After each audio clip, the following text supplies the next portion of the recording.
तर मंडळीशी आपण आज भेटून गेलो आहे। मी इकडं आज सर्व कार्यक्रम बघून इकडं रेकॉर्ड करून तुम्हाला पाठवणार।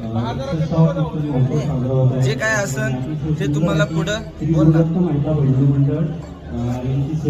तर एमिशन फॅक्टरीच्या इकडं नाही का हे कार्यक्रम नाही का 66 वर्षाने पूर्ण प्रभावशाली बनून राहतं। सर्व काम करणारे इकडं एमिशन फॅक्टरीमध्ये ते नाही का इकडं पैसे आपले वर्गणी जमा करतात आणि मग हे नाही का 10 दिवसासाठी कार्यक्रम ठेवतात। हे कार्यक्रमासाठी आपण त्यांना हार्दिक शुभेच्छा देतो।